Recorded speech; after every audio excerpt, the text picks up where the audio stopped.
Hello, my dearest student and dearest friend. Welcome to your channel, The Preparation. তোমাদের চ্যানেলে তোমাদের সকলকে স্বাগত।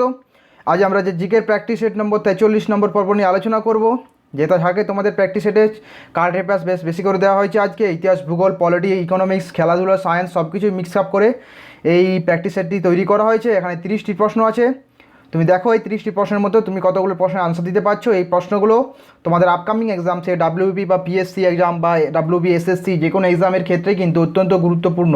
কেমন? কারণ প্রতিটি প্রশ্নই খুব হট টপিকস থেকে একদম বাছাই করে নেওয়া হয়েছে। কেমন? তো চলো শুরু করি আজকের প্রথম প্রশ্ন দেখো কী আছে এখানে। সম্প্রতি ইয়োশিহিদে সুগা কোন দেশের প্রধানমন্ত্রী হিসাবে নিযুক্ত হয়েছেন?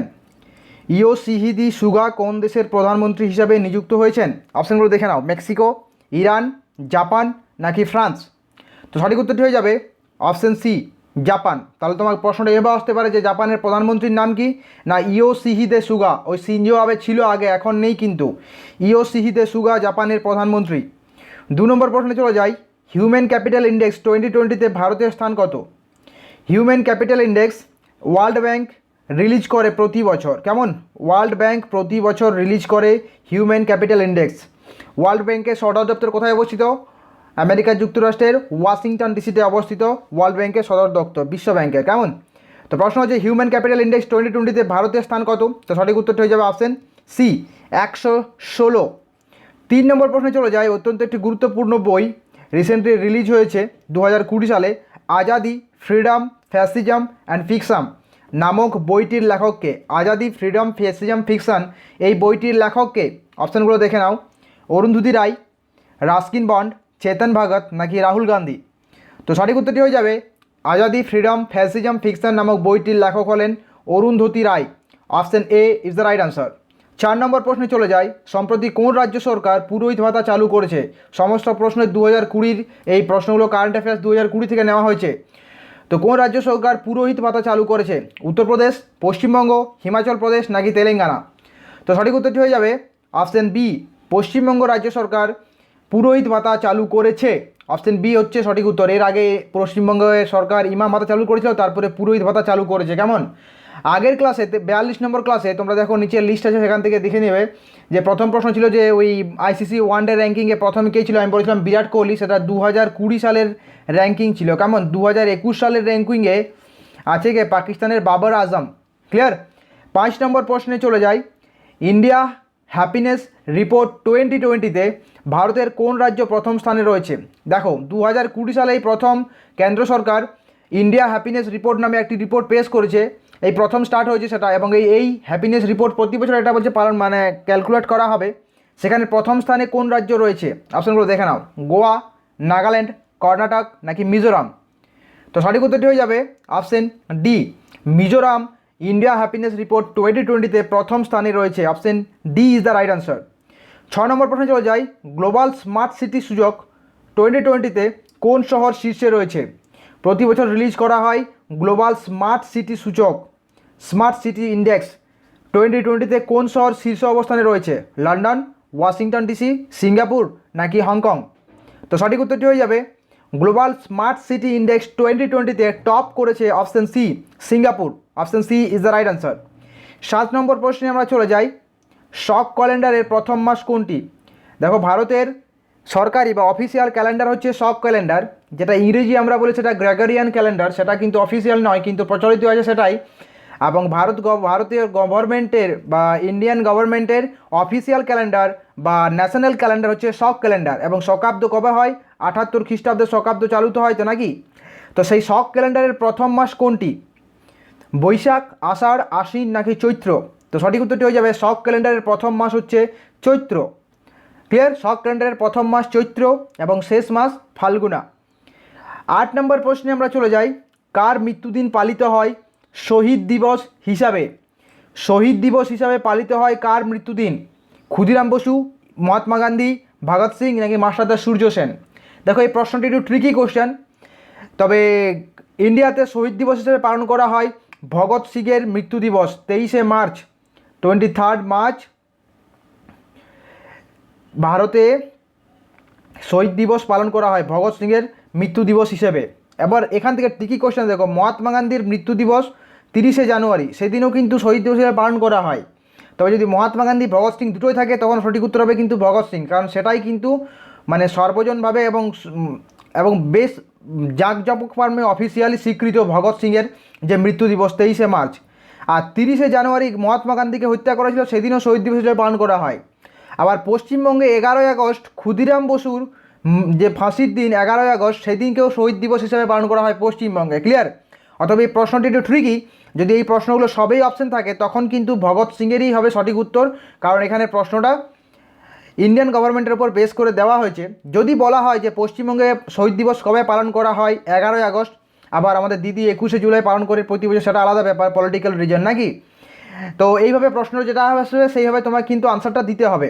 তবে যদি সবগুলোই থাকে তখন সঠিক উত্তর হবে কিন্তু অপশন সি, ভগৎ সিং, 23শে মার্চ।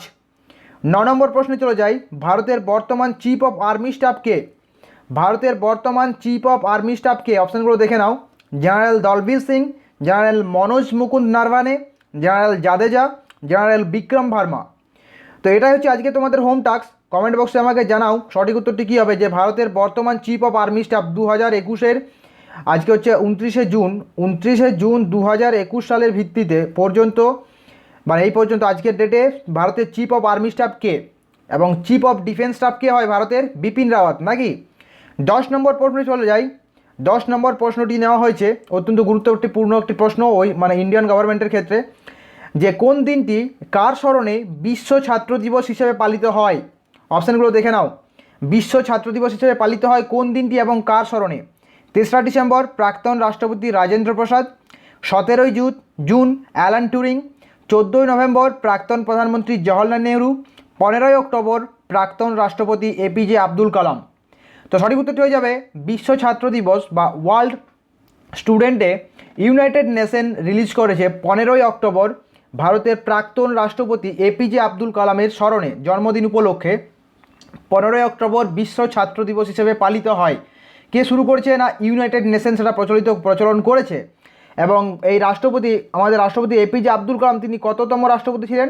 না তিনি 11তম রাষ্ট্রপতি ছিলেন। 11 নম্বর প্রশ্নে চলে যাই আমরা। ইতিহাস থেকে নেওয়া হয়েছে জয় জওয়ান জয় কিষান এই স্লোগানটি কার?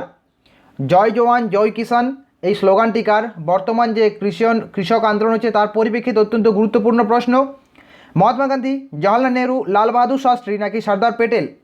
তো সঠিক উত্তরটি হয়ে যাবে জয় জওয়ান জয় কিষান স্লোগানটি হলো লাল বাহাদুর শাস্ত্রী, ভারতের দ্বিতীয় বা সেকেন্ড প্রধানমন্ত্রী লাল বাহাদুর শাস্ত্রীর স্লোগান জয় জওয়ান জয় কিষান।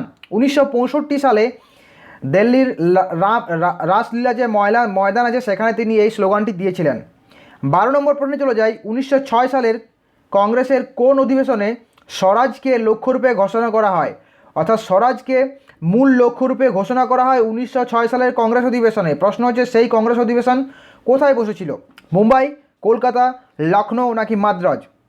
তো সঠিক উত্তরটি হয়ে যাবে 1906 সালের অধিবেশন বসেছিল কলকাতাতে। Option B is the right answer. সেই সময় তার সভাপতি ছিলেন দাদাভাই নৌরুজি। তার আমলে স্বরাজকে লক্ষ্যরূপে ঘোষণা করা হয়। 13 নম্বর প্রশ্নে চলে যায়। অত্যন্ত গুরুত্বপূর্ণ এবং একটি ট্রিকি কোশ্চেন। কোন ভারতীয় প্রথম জাতীয় পতাকা উত্তোলন করেছিলেন? কোন ভারতীয় প্রথম জাতীয় পতাকা উত্তোলন করেছিলেন? সর্দার প্যাটেল, মহাত্মা গান্ধী, অ্যানি বেসান্ট নাকি মাদাম কামা? দেখো এই প্রশ্নটির বিভিন্ন রকমের আনসার হয়, তবে যে এখানে অপশানগুলো দেওয়া আছে তার মধ্যে থেকে সঠিক উত্তর হবে মাদাম কামা। মাদাম কামা প্রথম 1907 সালে জার্মানিতে জাতীয় পতাকা উত্তোলন করেছিলেন। প্রশ্নটি অন্যরকমভাবেও আসতে পারে যে বিদেশে কে জাতীয় পতাকা উত্তোলন করেছেন, সেখানে হবে কিন্তু মাদাম কামা এবং সেটাই সর্বজন বিদিত। নেক্সট 14 নম্বর প্রশ্নে আমরা চলে যাই। মহাত্মা গান্ধী কোথায় ভারতের প্রথম সত্যাগ্রহ আন্দোলন শুরু করেছিলেন? মোস্ট ইম্পর্টেন্ট এবং ভ্যালুয়েবল কোশ্চেন। মহাত্মা গান্ধী কোথায় প্রথম সত্যাগ্রহ আন্দোলন, সেটা ভারতের ক্ষেত্রে দক্ষিণ আফ্রিকাতে ফার্স্ট করেছিলেন তিনি প্রথম সত্যাগ্রহ, কিন্তু ভারতের প্রথম সত্যাগ্রহ আন্দোলন কোথায় শুরু করেছিলেন? আহমেদাবাদ, বরদৌলি, খেদা নাকি চম্পারণ? সঠিক উত্তরটি হয়ে যাবে বিহারের চম্পারণে তিনি প্রথম সত্যাগ্রহ আন্দোলন শুরু করেছিলেন ইন্ডিয়াতে। প্রশ্ন তোমাদের কাছে, এটা গত ক্লাসে আলোচনা করেছিলাম, কত সালে এই সত্যাগ্রহ আন্দোলন শুরু হয়েছিল? অবশ্যই কমেন্ট বক্সে জানাবে। নেক্সট 15 নম্বর প্রশ্নে চলে যাই। 1918 সালে ফেব্রুয়ারি মাসে উত্তরপ্রদেশে কিষাণ সভা গঠনের সঙ্গে কে সম্পর্কিত নয়? দেখো কিষাণ সভা বর্তমান পরিস্থিতিতে অত্যন্ত গুরুত্বপূর্ণ, কারণ যেহেতু কৃষক আন্দোলন চলছে সেই হিসাবে প্রশ্ন ওয়েস্ট বেঙ্গল গভর্নমেন্ট দেবে কিন্তু। কেমন? সেই 1918 সালের উত্তরপ্রদেশের ফেব্রুয়ারি মাসে উত্তরপ্রদেশে কিষাণ সভা সংগঠিত হলো, তার সঙ্গে কে সম্পর্কিত নয়? অপশানগুলো দেখে আনসার দিতে হবে। সম্পর্কিত নয় কে? ইন্দ্রনারায়ণ দ্বিবেদী, গৌরীশঙ্কর মিশ্র, জওহরলাল নেহরু নাকি মদন মোহন মালব্য? তো সম্পর্কিত নয় জওহরলাল নেহরু, বাকি তিনজন কিন্তু কিষাণ সভা গঠন করেছিলেন 1918 সালের ফেব্রুয়ারি মাসে উত্তরপ্রদেশে। কে কে? ইন্দ্রনারায়ণ দ্বিবেদী, গৌরীশঙ্কর মিশ্র এবং মদন মোহন মালব্য। 16 নম্বর প্রশ্নে চলে যায় মোস্ট ইম্পর্টেন্ট এবং ভ্যালুয়েবল একটি কোশ্চেন। হুবার বাঁধ কোন নদীর উপর নির্মিত? হুবার বাঁধ কোন নদীর উপর নির্মিত? দেখো এই বাঁধটাকে তোমাদের দেখিয়ে দিই কেন গুরুত্বপূর্ণ, তারপরে আনসারটি। তো ফ্রেন্ডস, এই হচ্ছে হুবার বাঁধ, যেখানে ধুম 3 শুটিং হয়েছিল। ধুম 3 শুটিং তোমরা তো দেখেছো, তো ধুম 3 সিনেমাটা, ধুম 3 শুটিংয়ে আমির খানের ডবল ছিল, সেখানে বলছে হাত নেই ছোড়না, সাথ নেই ছোড়না। এখানে শুটিংটা শেষ হয়েছিল, তাই কিন্তু এই প্রশ্নটি তোমাদের এক্সামে এবারে কিন্তু অত্যন্ত গুরুত্বপূর্ণ, বিভিন্ন স্টেট লেভেলে এসে পশ্চিমবঙ্গ সরকারও দিতে পারে। তো চলো চলে যায় অপশানে। হ্যাঁ, তো অপশানগুলো কী কী আছে? জামবেসি, কৃষ্ণা, নীল নদী নাকি কলোরাডো নদী? জামবেসি নদী, কৃষ্ণা নদী, নীল নদী নাকি কলোরাডো নদী? তো সঠিক উত্তরটি হয়ে যাবে হুবার বাঁধ ইউনাইটেড স্টেট অফ আমেরিকাতে কলোরাডো নদীর উপর অবস্থিত বা নির্মিত। Option D is the right answer. 17 নম্বর প্রশ্নে চলে যাই। জিব্রাল্টার প্রণালী কোন দুটিকে সংযুক্ত করেছে? মোস্ট ইম্পর্টেন্ট এবং ভ্যালুয়েবল কোশ্চেন। এর আগের ক্লাসে আমরা বলেছিলাম জিব্রাল্টার প্রণালী সেপারেট করেছিল কাকে? মরক্কো এবং স্পেন। মরক্কো হচ্ছে আফ্রিকা মহাদেশ এবং স্পেন হচ্ছে ইউরোপ মহাদেশ, অর্থাৎ ইউরোপ এবং আফ্রিকাকে সেপারেট করে, মহাদেশকে সেপারেট করে জিব্রাল্টার প্রণালী। এবারের প্রশ্ন, কোন দুটি জিনিসকে সে সংযুক্ত করেছে? আটলান্টিক মহাসাগর ও ভূমধ্যসাগর, ভারত মহাসাগর ও আরব সাগর, প্রশান্ত মহাসাগর ও আরব সাগর নাকি আরব সাগর ও ভূমধ্যসাগর?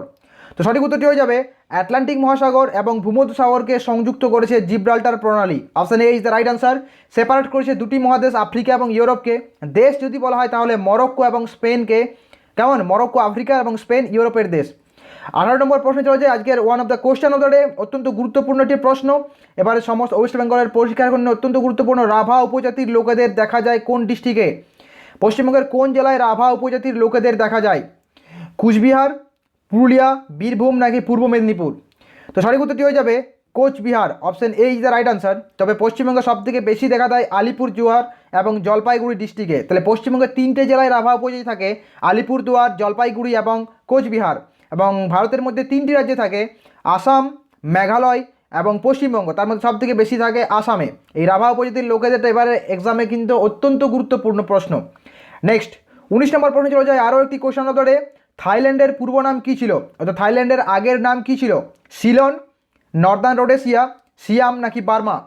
তো সঠিক উত্তরটি হয়ে যাবে থাইল্যান্ডের পূর্ব নাম ছিল Siam. Option C is the right answer. Clear? তো বন্ধুরা আরেকটি প্রশ্ন তোমাদের বলছি, জিনিস বলছি, দেখো সবসময় পজিটিভ অ্যাটিটিউড রাখবে নিজের মধ্যে এবং পজিটিভ থট রাখবে। কেউ কখনো বলবে না, যেমন অন্তর্বিশ্বাস, তুমি বারবার বলছো যে ফেল করবো, ফেল করবে না। ওটা যদি বলো তাহলে তোমার সাবকনসিয়াস মাইন্ড ফেল ধরে নেবে, তখন কিন্তু তুমি এক্সামে ফেলের টেন্ডেন্সি বেশি থাকবে। সবসময় বলবো আমি পাস করবো, এবারে আই উইল সাকসিড। সবসময় রিপিট করবে আই উইল সাকসিড। চাকরি আমায় পেতেই হবে। কেন আমি বলি তোমাদের, যে তোমার সাবকনসিয়াস মাইন্ডে ঢুকে কোনো নেগেটিভ কথাবার্তা, নেগেটিভ জিনিস মাইন্ডের মধ্যে কিন্তু আনবে না কেউ তোমরা। ক্লিয়ার? নেগেটিভ মাইন্ড সবসময় নেগেটিভ রেজাল্ট দেয় এবং পজিটিভ থটস পজিটিভ রেজাল্ট দেয়।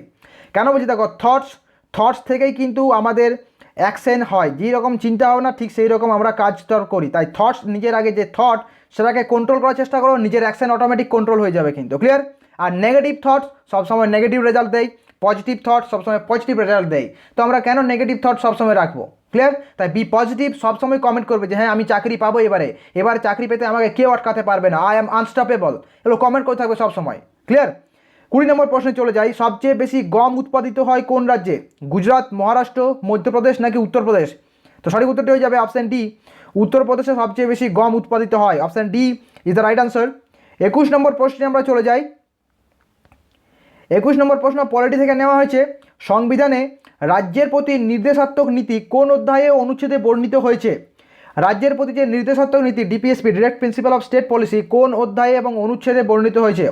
অধ্যায় বলতে পার্টের কথা বলা হয়েছে। তো দেখো DPSP, directive principal of state policy, এই ডিপিএসপি অত্যন্ত গুরুত্বপূর্ণ।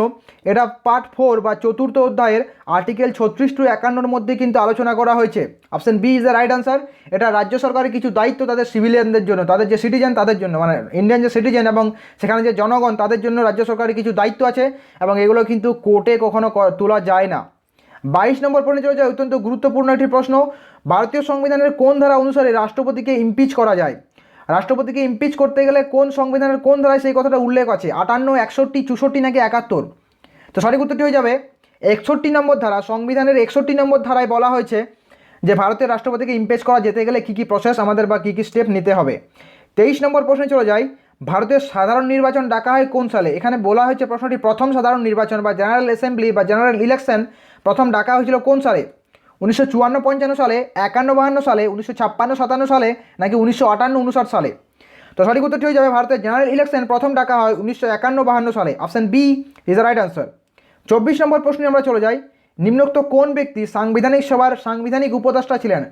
অর্থাৎ কনস্টিটিউশনাল অ্যাসেম্বলির মানে কনস্টিটিউশনাল অ্যাডভাইসার ছিলেন কে? BN রাও, BR Ambedkar, KN Munshi, MC সেতালবাদ।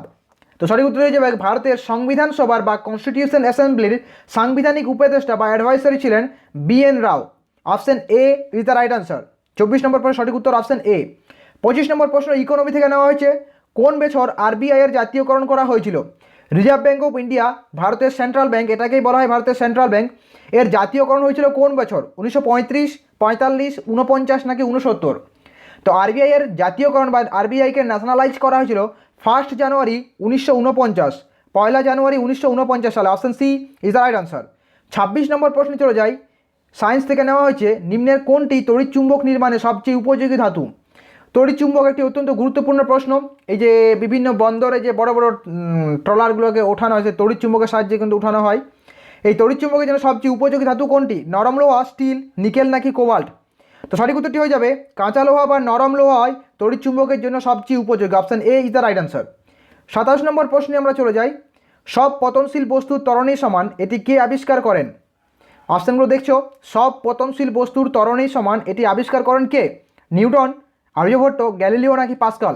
তো সঠিক উত্তরটি হয়ে যাবে গ্যালিলিও। ওই যে পিসার হেলানো গির্জা থেকে দুটো পাথরকে তিনি ফেলেছিলেন, সেখান থেকেই বলেছিলেন যে সব পতনশীল বস্তুর ত্বরণই সমান।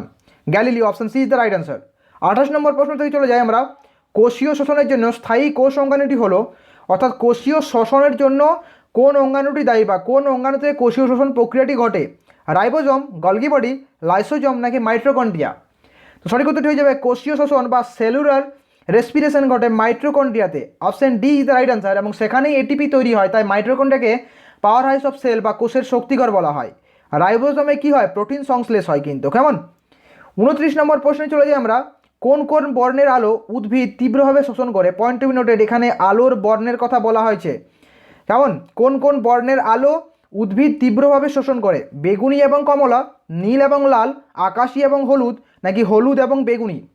তো সঠিক উত্তরটি হয়ে যাবে যেসব বর্ণের আলো উদ্ভিদ তীব্রভাবে শোষণ করে সেটা হচ্ছে ব্লু এবং red. Option B is the right answer. এবং কোন আলোতে সালোক সংশ্লেষ বেশি হয়? না, রেড আলোতে, লাল আলোতে সব থেকে বেশি সালোক সংশ্লেষ বেশি হয়। 30 নম্বর প্রশ্ন খেলাধুলা থেকে নেওয়া হয়েছে, বিজয় হাজারে ট্রফি কোন খেলার সাথে যুক্ত? বিজয় হাজারে ট্রফি কোন খেলার সঙ্গে যুক্ত? হকি, টেবিল টেনিস, ক্রিকেট নাকি লন টেনিস? তো সঠিক উত্তরটি হয়ে যাবে option C, Vijay Hazare trophy cricket খেলার সঙ্গে যুক্ত। তো বন্ধুরা, এই ছিল আজকের ক্লাস। কেমন হলো অবশ্যই জানিও, আর ভালো লাগলে অবশ্যই বন্ধুদের সঙ্গে শেয়ার করবে এবং ভিডিওটিকে লাইক করতে একদম ভুলবে না। চলে আসি আজকের আমাদের হোম টাস্কে। ভারতের বর্তমান চিফ অফ আর্মি স্টাফ কে? বর্তমান চিফ অফ আর্মি স্টাফ হলেন general Manoj Mukund Naravane. Option B is the right answer. তো এই ছিল আজকের ক্লাস। অবশ্যই ভালো থাকবে, বাড়িতে থাকবে, প্রচুর পরিমাণে পড়াশোনা করো আর নিজের লক্ষ্যে পৌঁছে যাও। মনে রাখবে চাকরি আমায় পেতেই হবে। Okay bye, thank you, Jai Hind.